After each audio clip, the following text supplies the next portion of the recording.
I'm Anna Echols. I'm a cake designer and bakery owner from Wilmington, North Carolina. And in my spare time, I like to work out.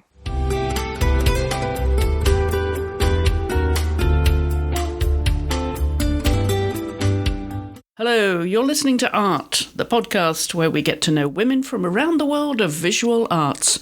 I'm Chris Stafford, and this is Season 2, Episode 10. My guest this week is Anna Echols, a cake artist, designer and bakery owner who creates lifelike cakes celebrating every occasion. With painstaking attention to detail, her goal is to produce a cake that is hard to decipher from the real thing, almost too good to eat.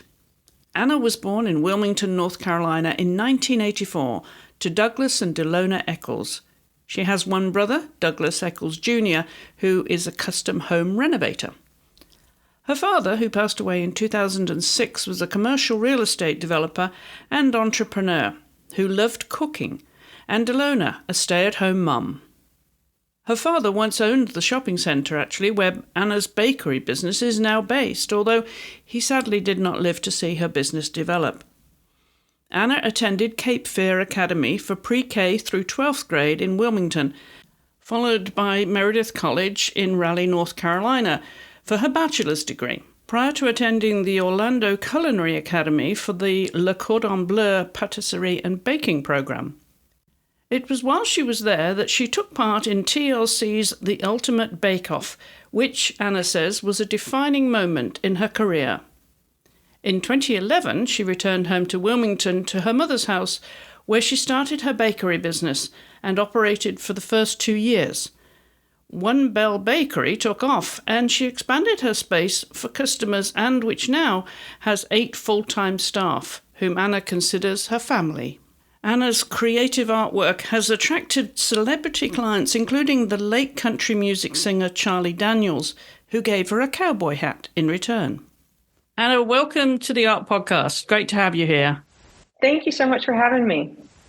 And I love the part that you work out because, as we talked about before, when you're carrying those beautiful cakes out to transport them to the customer, it's a precarious time for you. So I guess you need to have all your upper core strength and arm strength, right, for any eventuality.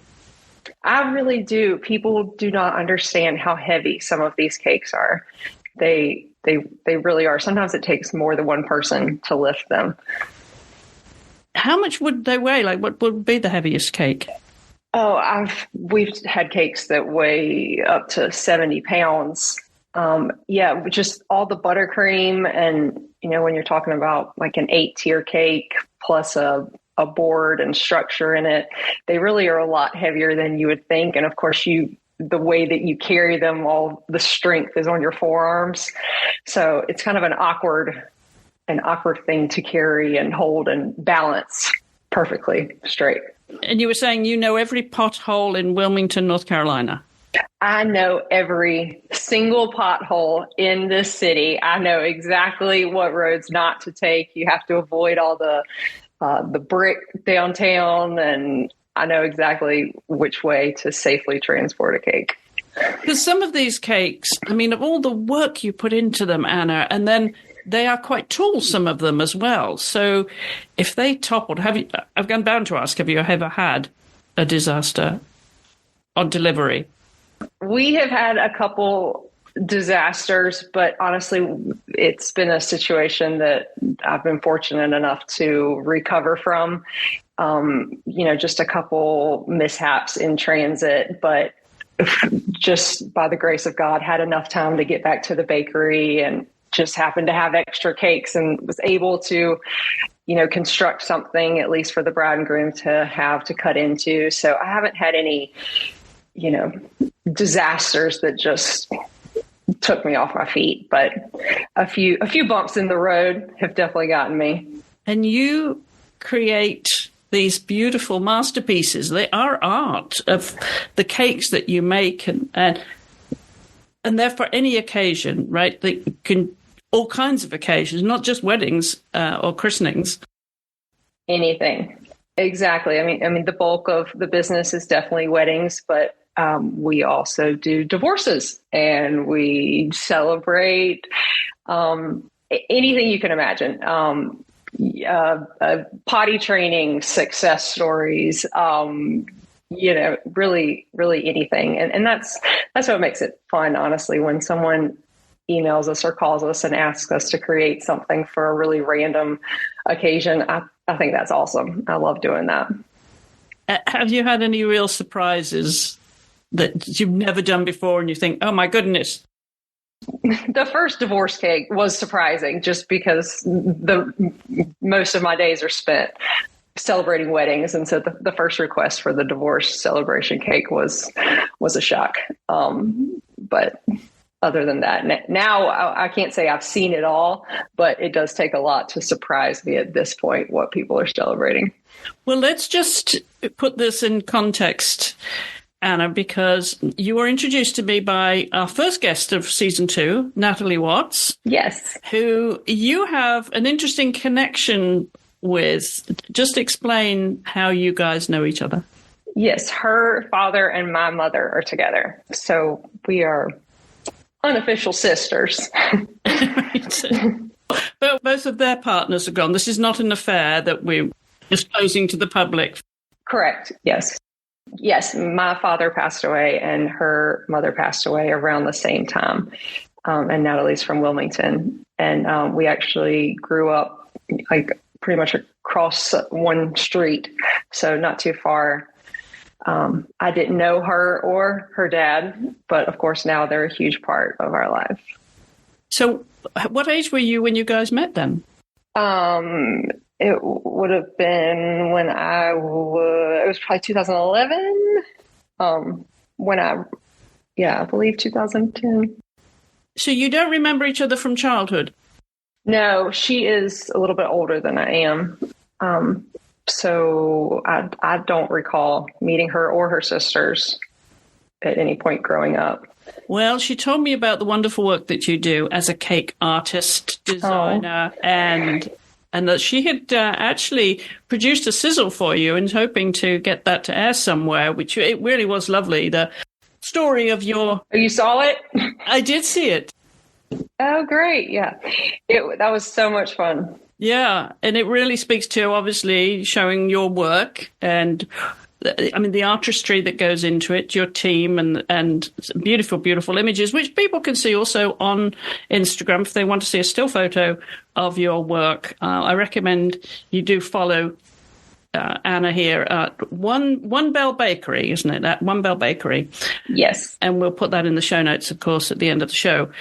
So let's tell your story, Anna, because I think it's fascinating how you started, first of all, in the bakery industry, which is now you've got your own bakery shop, which is a story in itself where it's located. Let's start there. Yeah, so I went to Meredith College for college and got my bachelor's, but I was one of those people who had absolutely no idea what I was going to do. I graduated with a bachelor's degree in family consumer science, which kind of let me dabble in different subjects like child development, nutrition, fashion, interior design, all of which I enjoyed, but couldn't quite find out what I wanted to do. After I graduated, I decided to get my real estate license. That is what my dad did and what I felt like he wanted me to kind of not necessarily do, but have knowledge of. So I went to real estate school.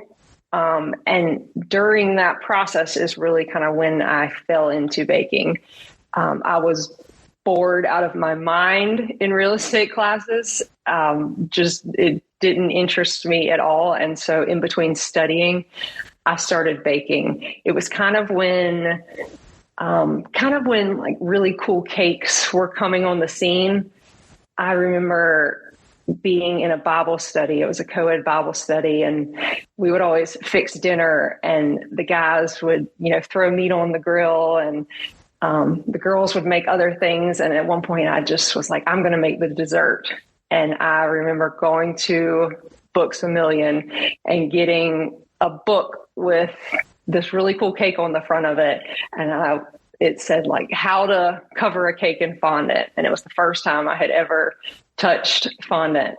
And then I went to the craft store and bought all the things I needed. And I went home and I made a cake that looked like a grill and took it to the Bible study that night. And everybody was so impressed by it. They thought it was so cool. And I think I was just hooked from then on out. So I pretty much just decided on a whim that I wanted to learn how to do it, and then started teaching myself how to do it. And your dad liked cooking as well? He did. He loved cooking. He was a chef at heart. Unfortunately, growing up, I didn't have the passion for it then. You know, he was making filet and duck and, you know, all these really fancy dinners. And I just wanted mac and cheese and pizza and everything like my friends were eating. But he was always in the kitchen and, you know, loved watching the cooking shows, loved watching Emeril do his thing. And so I feel like some of that passion in me came from him, but not really until a later date. Where you're baking now, your shop, is in the same building that your father had a business. It is. Yeah, it's really, really strange. So to backtrack a little bit. So once I got my real estate license, my roommate at the time said, "Why don't you go to culinary school for this?" And it was a thought that had never even crossed my mind. I don't think I knew culinary school existed, but it just wasn't something I would have ever thought of. And right then and there, I remember getting on my computer and like Googling culinary school. Where do I go to culinary school? And talking to my mom about it. And, you know, she said, "You can't go out of the country. You can't go as far as California, but I'll support you in whatever else you do." And so I looked at culinary schools all up and down the East Coast and decided to do that. I found a culinary school in Florida and thought moving to Florida sounded like a great time. So pretty much went down there to look at the school for a day, then went over to Disney World for a day, had fun, and decided to move immediately. So I ended up going to culinary school. I didn't know a single person. I had no idea what I was doing, and I really had no experience. The whole thing was really on a whim. And that was in Orlando? That was in Orlando. And so I moved down there, enrolled in school. I was taking classes at night. And then I spent pretty much all of my days just making fake dummy cakes in my apartment by myself during the day. I'd buy these styrofoam, they call them cake dummies. And so it's just shaped like a cake and you can decorate it and then take the decorations off of it when you're done. So I would come up with these like hypothetical situations where, you know, a client would come to me and want a cake for a baby shower. And then I would decorate the cake for a baby shower and just spend hours making little details and then take a picture of it for my portfolio and then take it all down. And then start over with, then a client wanted me to do, you know, a wedding cake in a garden, and I would do something like that and then take it down. I mean, I just spent all of my days just basically playing with cake tools and fondant and sugar and really just teaching myself and learning new skills, and then going to culinary school at night. Culinary school ended up not being exactly what I thought it was going to be. It was a great experience, but we were learning a lot about, you know, French pastries and breads, and we were making croissants and creme brulee and delicious things. It just wasn't what I was interested in. I really just wanted to decorate cakes. That's all I wanted to do. And your cakes, of course, they look so real. I'm sure you've heard this 1,000 times. They're almost too good to eat, and they look so real. They look like the real thing, not a cake. But every part of the cake is edible. For the most part, yes. And those are my favorite cakes to make. All my staff will tell you, I'm a stickler for things to scale. So my favorite cakes are the cakes that I can make to scale so that someone, you know, would look at it and question whether it was a cake or not. Because you can make a really cool cake where people are like, is it real or is it cake? But if it's not the same scale as what the object would be in real life, then it's just a cake to me. So I do love the cakes where it makes people question. But at the end of the day, it's cake. So I want people to enjoy it too. I want people to take pictures and enjoy seeing it. But of course, I want them to eat it because it's just as delicious as it is beautiful. And a lot of research goes into this, Anna, doesn't it? You really do spend your time working on the, the detail, as you say, getting everything to scale. Yes. I mean, you must go to wherever, like if it's a car, you probably go to a mechanic shop, do you, and take photos of yes and things so that you get it absolutely right. Right. And Natalie caught some of that footage, which was really fun. When she was filming me for a couple of weeks doing cakes, I remember I had a cake that looked like a barbecue sandwich. So we went to a local barbecue place and I ordered a sandwich and just was taking pictures of it and studying it before I ate it for the cake research. And yeah, I mean, a ton of research goes into this, especially when someone requests something that I know nothing about, which happens quite often. Just literally this past week, I had to make an electric guitar, which is not something I play or have had much time around. So I had to do a lot of research online for that. And I remember one that sticks out was one of my favorite cakes actually that I made was a Formula One race car, which I've seen on TV, but when you start to study them and all the logos and the brands around the car and the detail in those cars is just insane. That felt like, like a project, I have to learn why these cars are like this in order to be able to create a cake to look like it. Do you enjoy the pressure of a commission like that? Because I know some artists, whether they're painting or sculpting, whatever, some artists don't like that pressure of a commission.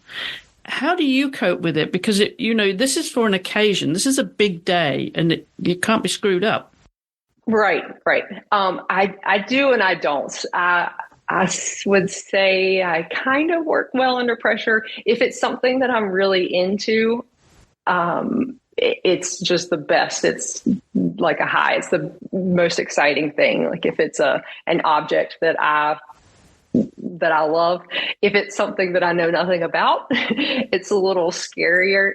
So it's still a fun challenge, but I'm just always, during the whole process, I'm wondering if I've got it right or if it's to scale or if, because, you can only, if you're Googling something, you can only see parts of things from so many angles. Like for example, cars, if I'm Googling, a Tahoe, the GMC or Chevy will give you the side angles, but then I want to see the angle from the top so that I can make sure that the roof looks right. And, that's not a picture that most people would want to see. So they don't always have those pictures. So you can only pull so much from Google.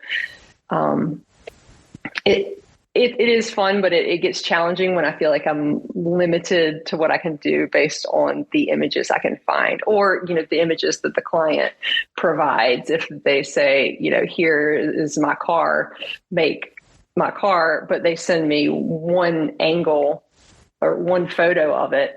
Well, I want to know what the back looks like and what the license plate says, because I want all those details. And I want to know if they've ever been in a wreck and if there's a dent in their bumper or, I like to, I'm a stickler for detail. So I like to be able to make things as realistic as possible.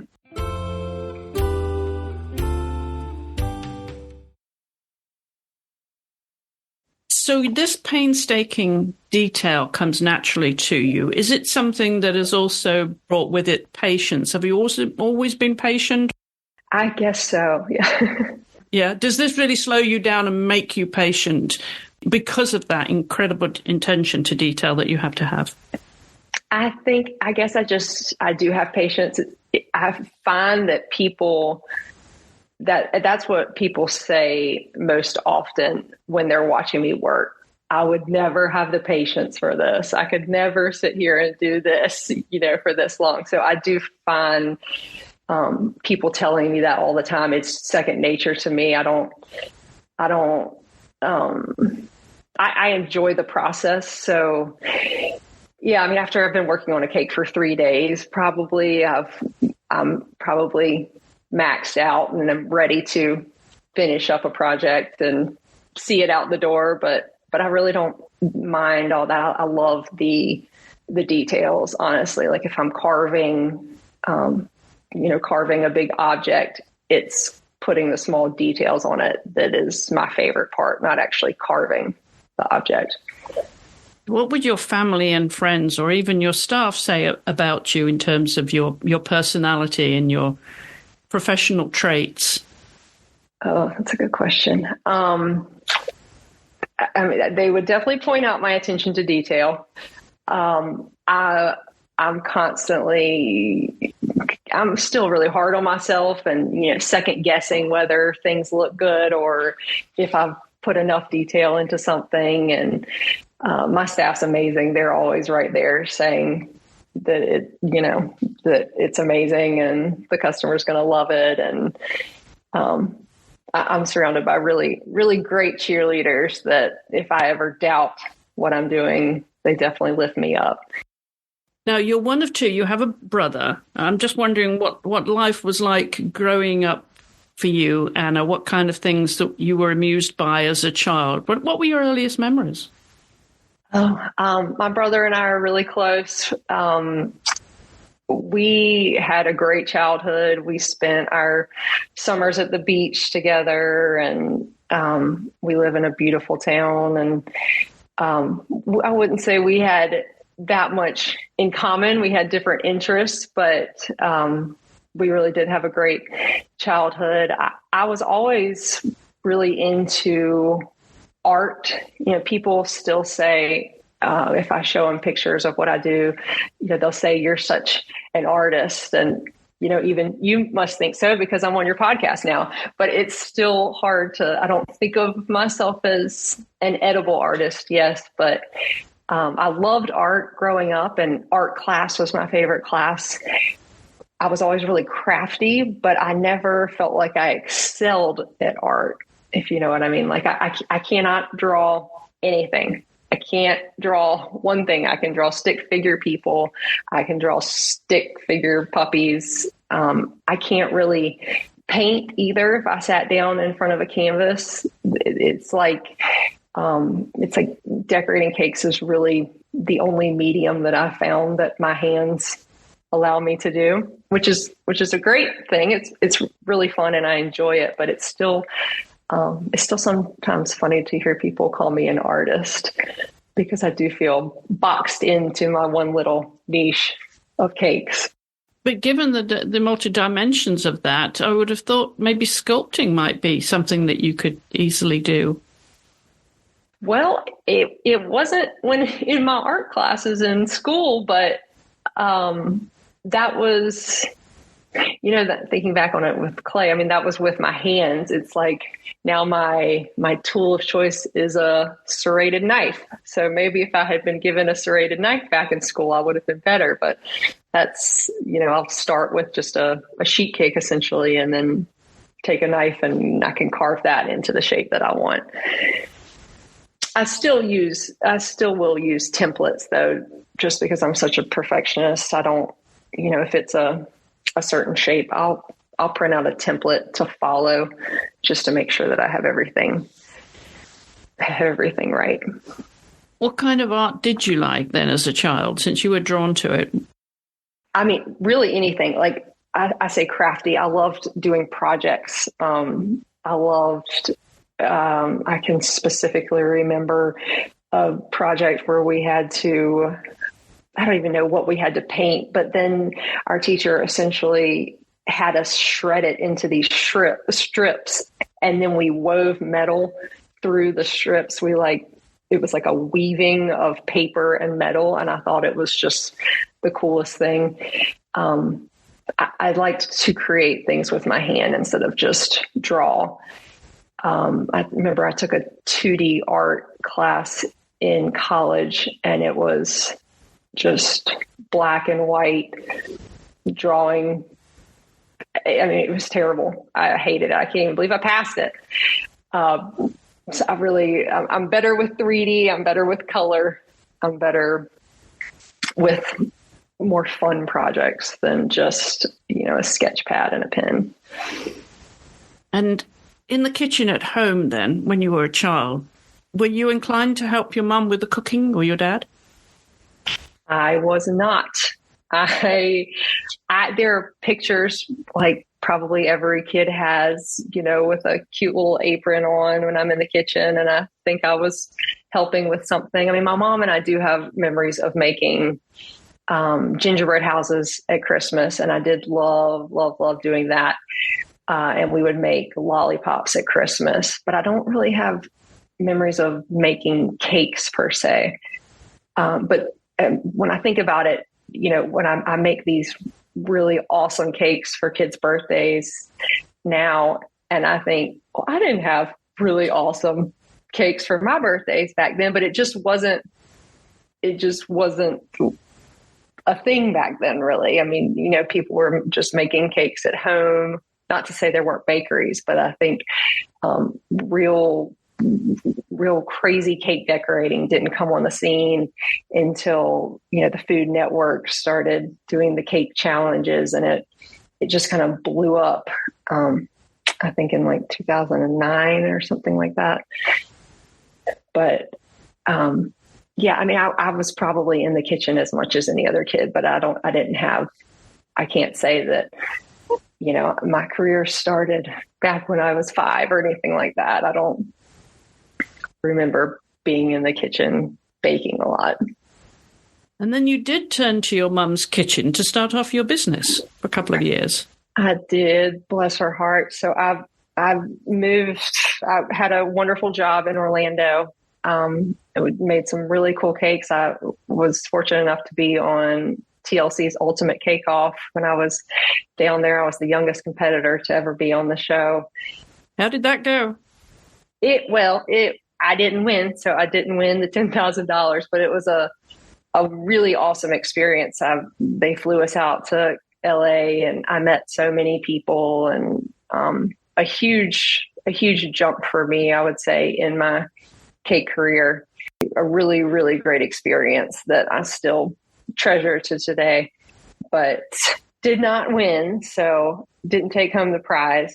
But just had a really great job in Florida, and pretty much just moved back home because I was at the age where all of my friends were getting married and I wanted to do their cakes, and it just felt right. So I moved back in 2011, and my mom, bless her heart, let me bake out of her kitchen. So I pretty much moved all of her stuff out of her kitchen and cleaned it and had it inspected, and just started running a business out of her kitchen and her dining room. And I can remember telling her she needed to go away or go upstairs or go run an errand, because I had a bride and groom coming over to do a tasting. And I was having meetings in her dining room and then baking wedding cakes every weekend out of her little 5-quart KitchenAid mixer in her kitchen. And I did that for almost 2 years, which, looking back on it, I have no idea how I was able to do that, because I was doing all of it myself. And that just seems so overwhelming now. But did that for 2 years, and then finally decided to open up a bakery. So my family at the time owned a little strip center shopping mall, and we had a vacant unit that had already been occupied by a kitchen establishment. So there was some bones to it.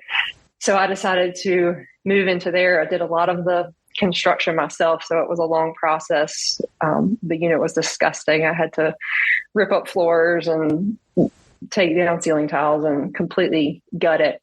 But at the time, I opened it just to basically have a bigger commercial kitchen for me to bake out of. So I had a small retail case, but it was really just a kitchen for me to make cakes out of. And if somebody wanted to come in and pick up a cupcake, they could. So I did that for about 2 years, and then decided to knock down the wall that I had previously put up and expanded the bakery by 1,000 square feet and opened a full retail bakery. I wanted kind of like a cafe seating for people to come in and be able to pick up something sweet and sit and hang out and also look at cakes. I wanted an opportunity to showcase some of the cakes that we do. So if you come in, there's behind the counter, it's just shelves and shelves of different cakes on display. And we try and have a cake that anybody that would walk into the bakery could relate to in some way. So a lot of kids' cakes, a lot of different celebrations, birthday, anniversary, wedding cakes. So being the English woman at heart that I am, when it comes to tea time, could I come in and have a cup of tea and a piece of cake? Yes, that's exactly why I created it. Yep. I love it. I feel like we should have, a cup of tea and a piece of cake right now while we're talking. Yeah. And that's what people do. Well, we started selling cake by the slice. So you don't have to come in and get a whole cake. You can get one slice of whatever flavor cake you want. And so that's what most people do. They just will treat themselves to one slice of cake. And I love it. I love when people come in and just treat themselves to something. Well, you obviously reached where you were destined to go in terms of your career, Anna. But what else would you say from your childhood that means the most to you? I mean, I do think it's really special what I'm doing now. I wish my dad could see where I am. He was, I said that, he was a chef at heart, but he just was into all of those cooking shows when they hit the scene. I mean, he watched Food Network all day long and would make his grocery lists and go to the store and get everything and come home and make these really lavish meals for our family. And it was so amazing. And I know he would have loved to see me on TV. It wasn't the Food Network, but would have loved to see me on a show and would have just been so tickled at me being in the culinary field in some capacity. I know my mom is just as proud of me. So it's a really great place to be. Is your mum at all involved in the business? She was. I had her working up front for a little bit when I first opened the bakery, and she was great. She made a lot of friends, but she quit. I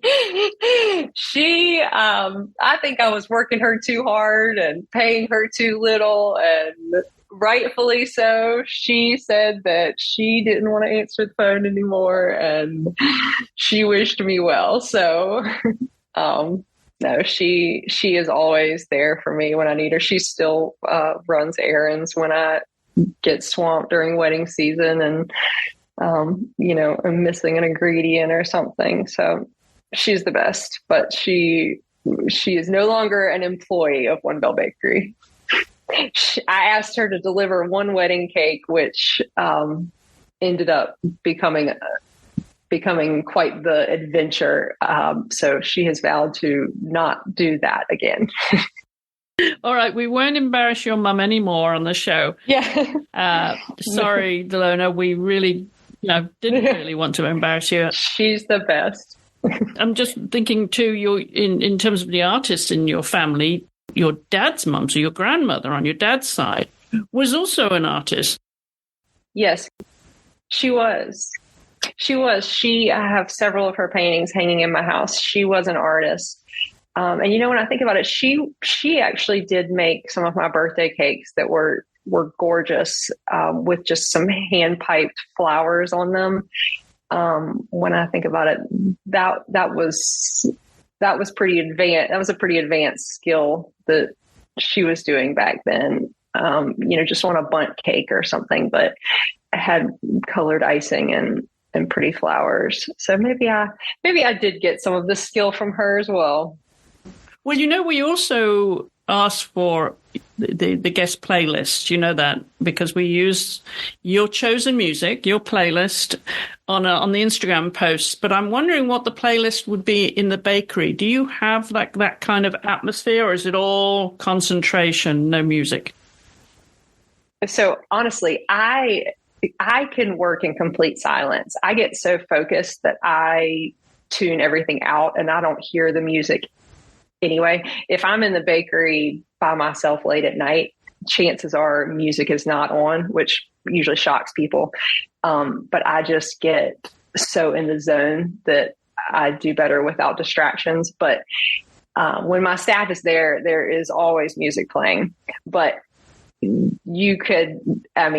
there's no telling what it is on a given day. We are all over the place with music. So we listen to literally almost every genre. We just try and switch it up. I just tell them that it can't be slow music that will put me to sleep. But we listen to anything that kind of hypes us up and keeps us moving faster. Well, bakers are known for a very early start in the morning. What time do you normally start, Anna? Well, COVID kind of made us adjust our hours. I used to be open for breakfast, so we would open at 7, which was really early. Our hours started around 5 or so. But since then, we kind of phased out the breakfast side of the business, and we don't open until 10. So my schedule really depends on the volume that week. This week that we're recording, we're gearing up for Valentine's Day. So that's a huge, huge holiday for our industry. So it'll be long hours this week gearing up. But it really just depends. The business is pretty seasonal. So we're always slammed for holidays. And then the wedding season here is March to June. And then it's so hot, it kind of dies down and picks back up September through the end of October. So those months, I'm usually there first thing in the morning until the work is done. Now, you mentioned that you enjoy working out when you have time, when you're not working. I do. What does that mean to you in terms, is it just for general fitness, or do you enjoy sport and being competitive? Both. General fitness and like you mentioned, I mean, I do say that I have to stay strong in order to carry these cakes.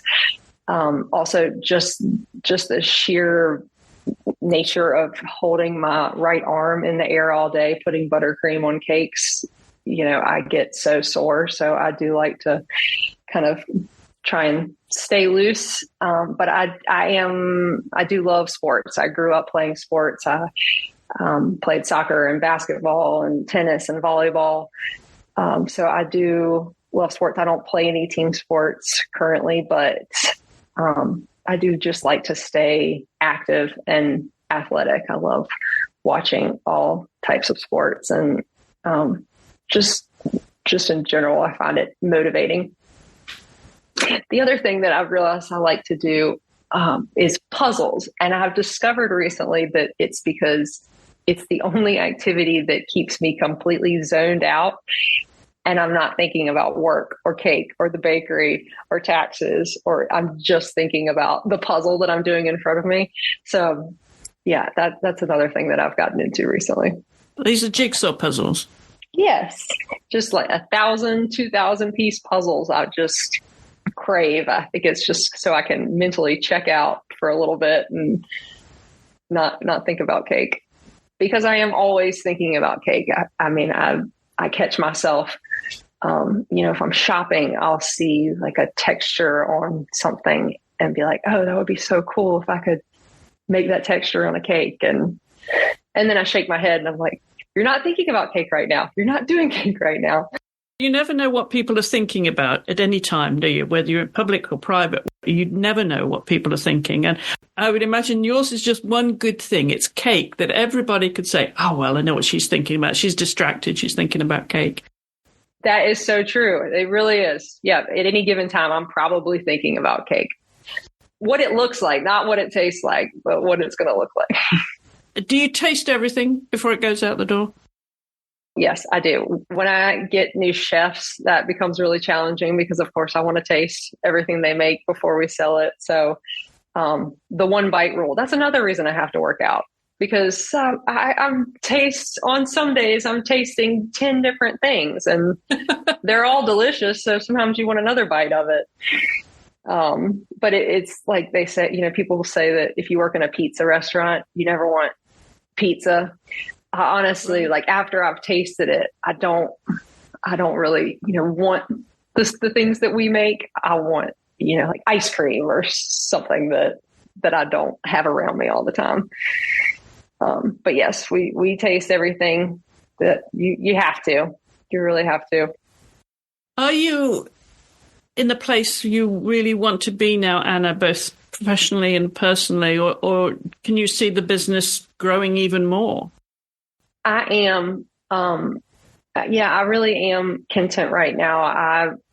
I have a great staff and we're in a great place and we get to do really awesome cakes on a daily basis. A lot of times people ask me, to open another location or to, either in Wilmington or in another city, which that thought just gives me a panic attack. I don't ever see myself being able to have another location just because it's really difficult to find the artistic talent. I can find people to bake things, but it's hard to, I can't be in more than one place at a time. And it's hard to find people to be able to recreate things. So I'm going to stick to one location for sure. But we are in a good place. We get some really cool cake offers or cake requests. And, at this point I've even gotten a clientele that I love and trust. And so sometimes it'll be backwards. I'll come up with a cake concept that I want to do and then try and think of a client that would want that cake. And so then I kind of pitch it backwards. Like, hey, I really want to do this at some point. If you would want me to create this for you, I would love to. So that's fun. What's the biggest compliment and the most satisfaction then in your artwork? Yeah, I guess it would be when people say that they didn't cut into their cake. I remember specifically one of my friends, a groom's cake that I made for her husband, he refused to cut into and was in their freezer for years. It honestly might still be in the freezer. And that was like 10 years ago. I'm not sure, but he just refused. It was a duck. And he refused to cut into the duck. So I don't know if it still lives in their freezer or not, but I guess that would be the biggest compliment. But really, anyone I love any sort of feedback. I'll work for a week on a cake sometimes and just be so excited about it and then not hear from the customer, which is always deflating, but I know people are just busy. It's not because they didn't like it. They just, forget to give me feedback. And then I might run into them 6 months later and they'll say, oh, it was the most amazing thing. But just to know that, that the cake was enjoyed and that people talked about it and that they loved it or it, brought back some sort of memory. I did a 3D car cake a couple weeks ago, and it was literally just to invoke a memory between two friends. She ordered it for her friend just because she said this will make her laugh because of some story in their childhood, which I thought was cool. So yeah, I love to know that all the hard work people enjoy. Do you have any secret talents that people wouldn't know about? They'd be surprised about you, Anna? I don't think so. Sometimes I like to explore other culinary art. I don't think people would be surprised by that, but I love making a charcuterie board and kind of taking that to the next level. Or even, cocktails. I love really pretty cocktails, and I just like to make things look pretty. But I find that most of the things I like to make look pretty are edible. Clearly. Yeah. I'm wondering if you had a second career and it didn't involve food, what might it be? Oh, people ask me this all the time, and I have no idea. I actually ask people this for me. I say, what would I do? What do you think I would do? I don't know. It would have to be something creative. I honestly can't picture anything. I think I would probably go back to my roots like I did in Florida, and I would be unemployed here at home, just doing these little make-believe scenarios of somebody ordering a cake, and I'd be making cakes by myself in my house. I really don't know what I would do. Well, maybe you never will need to know. I hope so. This will never be a question that comes up. If you look back at your life now, though, Anna, what would you say would be the major turning points, those milestones that have gotten you to where you are today? The first one would be my roommate and still my best friend telling me that I should go to culinary school, because I honestly don't think if she hadn't have said those words that day, I don't think it would have even been a thought in my mind. So that was huge. I still thank her for that to this day. The ultimate cake off was a huge thing for me. That kind of really fueled my love for the industry, and it just was such a cool thing to be a part of that soon in my career. And then my other highlight was meeting Charlie Daniels and making a cake for him. That was just the coolest thing I've ever done. He was the coolest man I've ever met. It was just so nice. I made a cake for his birthday. He came here to perform, came to Wilmington to perform for his birthday, and they commissioned me to make a cake. And he and his wife were just obsessed with it. And he took off his cowboy hat and he put it on my head, and he measured me for a cowboy hat. And he said he was going to send me one to thank me for the cake. And of course, I never thought anything of it. And I think it was 2 weeks later, this huge box showed up at the bakery that said, to Anna Echols from Charlie Daniels. And it had a hat in it, and he had engraved the inside of it. And it was just, it was a career highlight for sure. It's hard to top that. Well, that's a great way to end the show, Anna. There's some wonderful memories and milestones there, and I want to thank you very much for sharing part of your life story with us and coming on the show. Thank you so much. Of course. Thank you so much for having me. And don't forget to check out the show notes accompanying this episode, where you'll find links to Anna's social media and to her website. And whilst you're on Instagram, do give us a follow, and you can leave any comments, questions there, of course, and suggestions for guests. We're at The Art Podcast. Don't forget that's art with 2 A's. And also on Facebook, just look for art. You can also reach us by email, as always. It's hollowellstudios@gmail.com, and we love to hear from you. Next week, my guest will be the award-winning experimental filmmaker and media artist Kasumi. So I do hope you'll join me then.